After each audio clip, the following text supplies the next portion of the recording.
All right. Thank you so much for joining us on another edition of the program. Idile mi Idile ní orí ìkànnì Àdàbà FM TV. Ṣé àlàáfíà ni àbáyín? A dúpẹ́ lọ́wọ́ gbogbo yín bí ẹ ṣe ń wò wá, bí ẹ ṣe ń bá wa share then tí ẹ ń comment. Ẹ má fi wá sílẹ̀, ẹ má dá wa dá.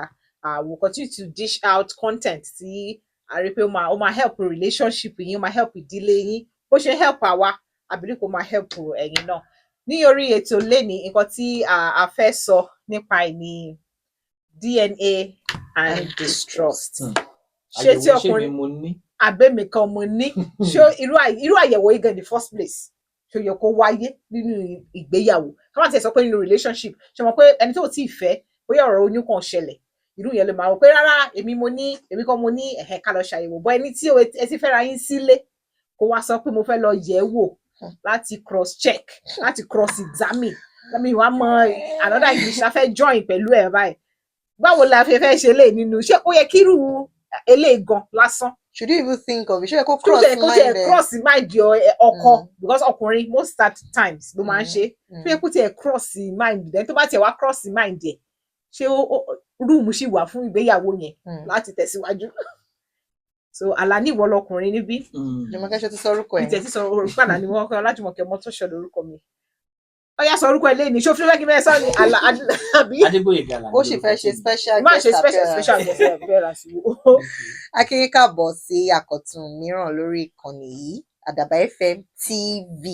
Mo ní Kọ́lá Ògìdán lórúkọ tèmi. Jùmọ̀kẹ́ ọ̀dọ̀ ilé ẹ̀ka ti bẹ̀rẹ̀. Okay. Torí yẹ ká bí ẹ ní ìbéèrè. Tí mo bí yín àbí tí mo tó bí wá ó yẹ ká bí ẹ. No problem. Kádà padà fún ẹ. Bó ṣe jẹ́ kí ló máa ń pa àwọn obìnrin tó wà lé ọkọ? Abilékọ. Wọ́n ní kì í ṣe ìyáàfin. Ṣé ìyáàfin ìṣẹ́ tó wà ní olórí láàfin? Irọ́ kò ń ṣe olórí láàfin ọ̀rọ̀ ìgbà míì nìyẹn. Okay.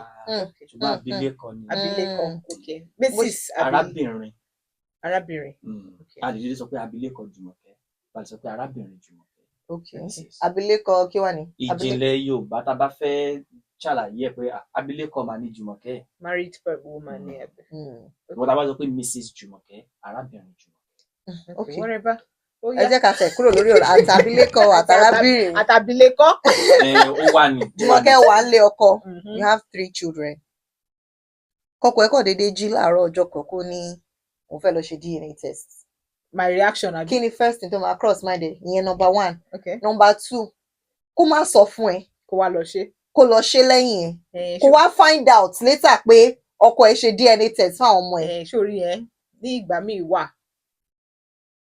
Wọ́n ní o need láti àwọn ìjà kan wà. O need àti jà. Nǹkan tó bá fi mú first tó bá ti kọ́kọ́ bi mí pé òun fẹ́ lọ ṣe DNA àwọn ọmọ mi níjà because one mi lẹ́bọ lẹ́rù. As in ogún mi dájú mo lè fi gbá any part of my body kì í ṣe orí nìkan. Ogún yẹn má yẹ kó jẹ́ ibi tó ṣàbẹ̀. So kò lè bug mi anywhere.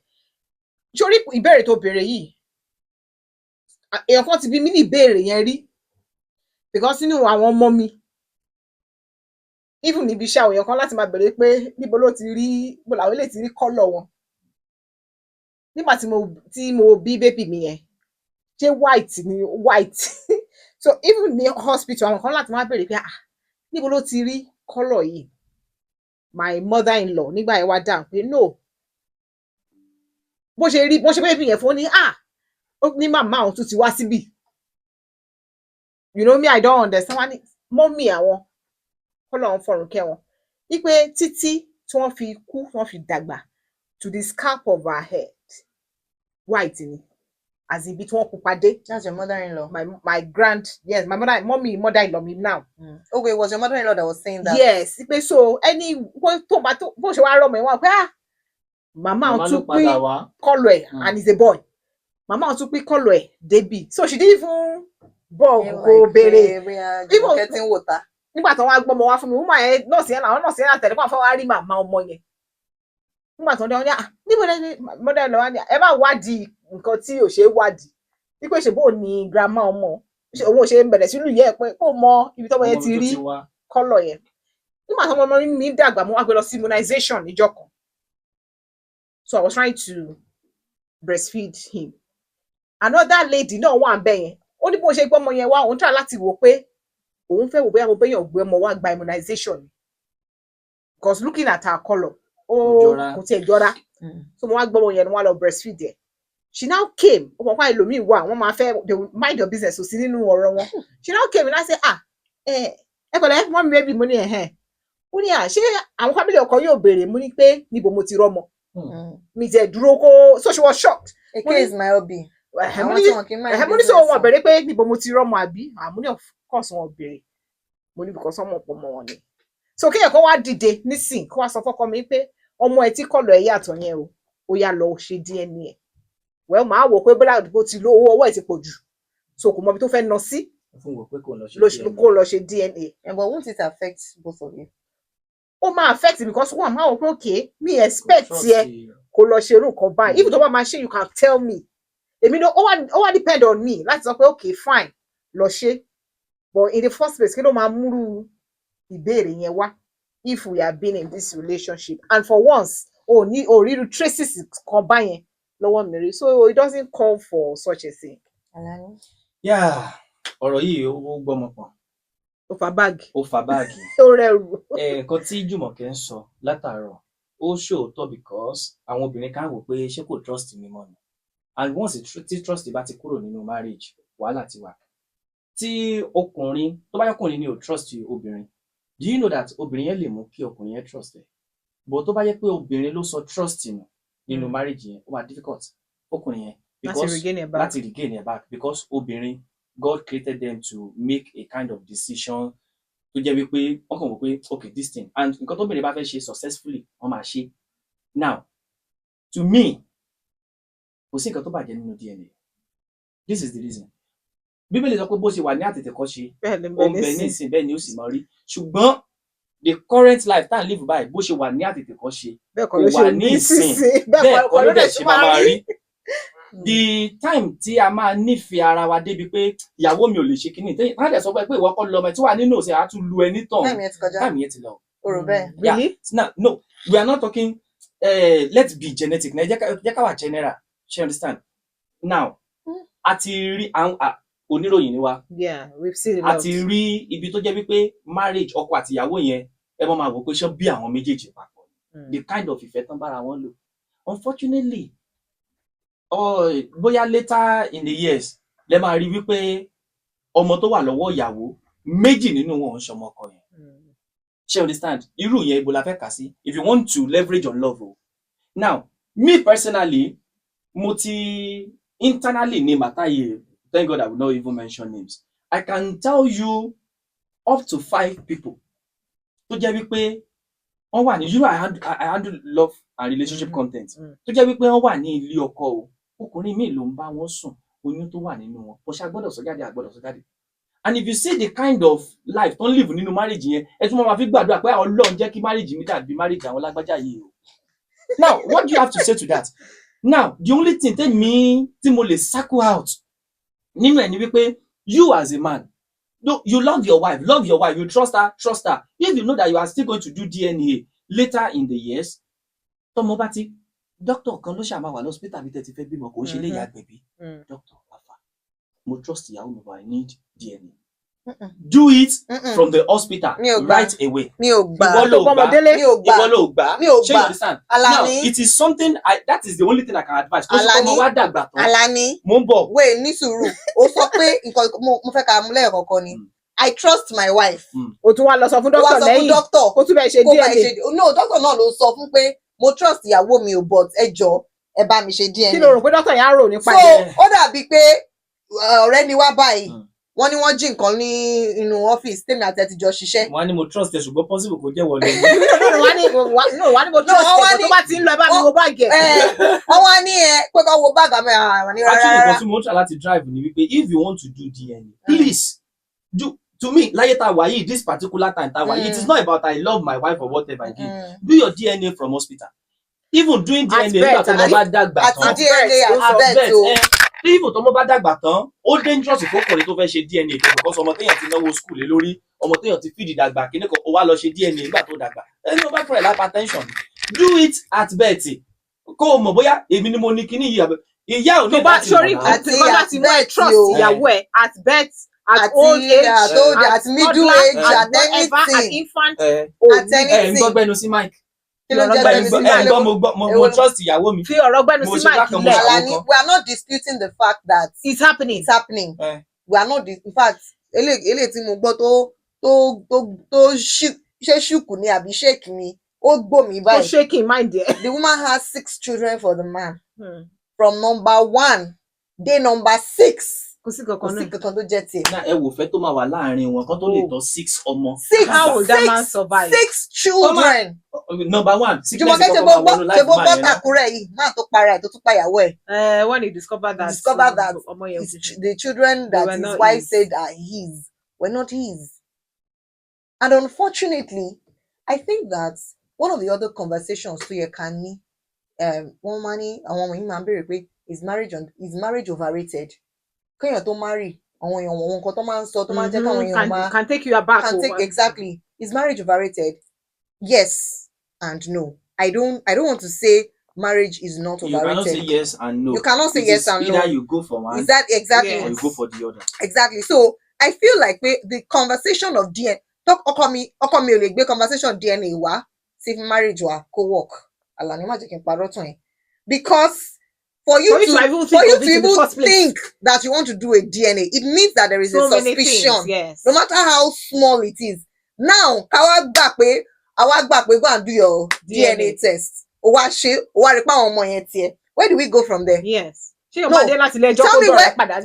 me where we go from there. Money. O ti clear nǹkan tó ń wá, o ti rí. Okay, so where do we go? The current life that we are living. Má jẹ́ ká sọ̀rọ̀ the current life. We cannot continue to generalize. We cannot continue to generalize things because if, for instance, the way that is, we still take vows when we want to get married. I take my vow, you take your vow. I cannot say the way I took my vow is the way Jumoke took her vow because I am Tosira. That's why I feel like we don't celebrate good. There are good marriages around. 2023. Mr. Alani.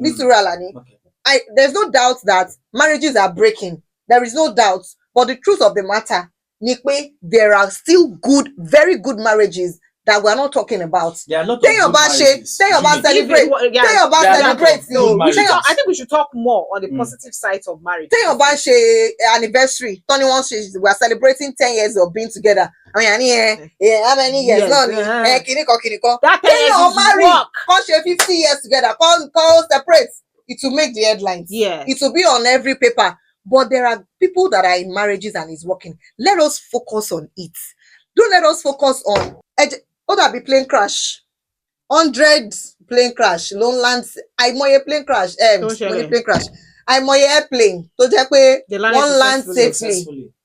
Why does it look like one plane crash makes more? How many times ló máa ń gbọ́ tán sọ pé airplane has landed safely in Kaduna? Because what makes the news is the oddity. What makes the news is the oddity. Mo bẹ̀ dúpẹ́ lọ́wọ́ Ọlọ́run fún kinní kan. That I have a good marriage. Wait, bá a ṣe ń sọ̀rọ̀ lọ́wọ́ yìí, o ti bí àwọn ọmọ tó fẹ́ bí, o ti sinmi, o ti ń mu gàrí ẹ̀ sí. Báwo ló ṣe mọ̀? Mo ń bọ̀. Ó mọ̀, wíwà in the spirit tell me. Ìwọ nìkan ló dà pé o get phone yẹn. Báwo ló ṣe mọ̀? And you too, Jumoke, God will bless you, God will bless your children, and God will bless your home. Now, ṣe ní time tẹ́ marry, time has changed. Ṣe abiyamọ. Adúpẹ́ lọ́wọ́ Ọlọ́run wípé nǹkan ṣì wà òkè ńgbà yẹn. Nǹkan dẹ̀ ṣì wà òkè Alani. Nǹkan ṣì wà òkè nísìn. Ṣé you understand? 2023 statistics tó jáde nípa infidelity. It's not even broken. Infidelity. Ṣé ọkùnrin ni statistics yẹn ló favour ni àbí obìnrin? But Alani, there was a nurse sometimes ago. She said that when she was working for I think 10 or 5 years, what she was doing then, if someone has a baby and see the what is wrong is that I was expected to have a boy. I have a girl. She go and exchange somebody's child. No, they can't do that DNA. That's another thing. They're not going to do that DNA. That woman will say, I did not. So how do you expect that woman to exonerate herself? Yes, now. Now, I just think the best thing is for you to do that thing from birth. See, there's nothing bad in this thing. Tó bá mọ̀ pé ìyàwó, okay, mo fẹ́ yàwó ńsìn. Ṣé mi ò ní mọ the kind of irú èèyàn tí ìyàwó mi jẹ́? Ìwọ wàá mọ irú èèyàn tọkọ ẹ jẹ́ now. Tí if you are good in your home, believe me, nǹkan kékeré lọkọ lè fi pamọ́ fún ẹ. tó bá jọ́kùnrin náà ni if you are good in that home and you are positive minded nǹkan kékeré níyàwó yẹn lè fi pamọ́ fún ọ. Sorry, ọ̀rọ̀ DNA. The Alani. truth there is, if you have your home intact, you can opinion, but try as much as you can. For level of maturity, and that is what I'm saying. You know the kind of woman you are marrying. No, don't go. DNA. People Then change. you now cross check. People change.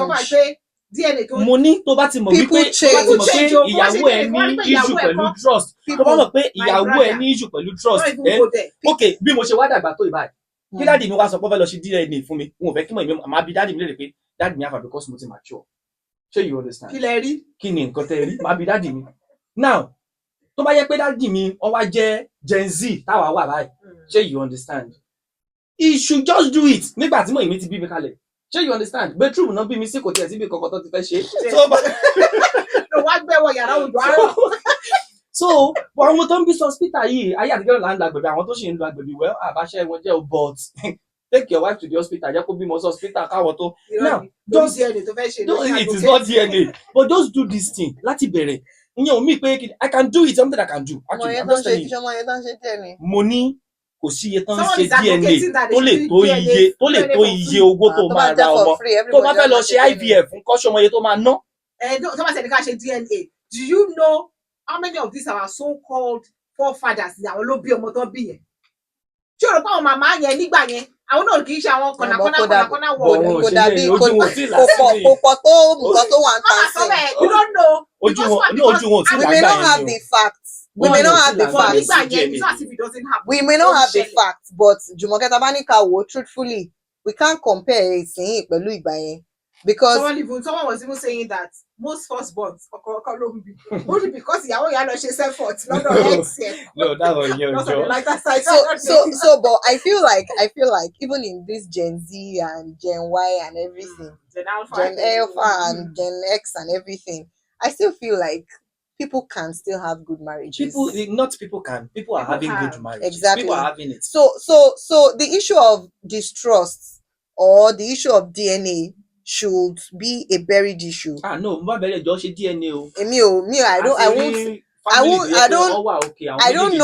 don't know which woman would love that she's in a marriage relationship. I say marriage relationship because this is a very serious relationship. I don't know which woman would say that she's comfortable that her husband is asking for DNA. Is it possible? Okay, now you want to detect whether the children we have, they are for you. How will it's because the ball is falling on me as the woman. Báwo lèmi ṣe fẹ́ mọ̀ bóyá wọ́n gbá ewé níta? Money lórí topic yìí. No, tell me now. Lórí topic yìí. Báwo mo ṣe fẹ́ mọ̀ pé wọ́n gbá ewé níta? Lórí topic yìí, as a woman, you may not be able to relate well.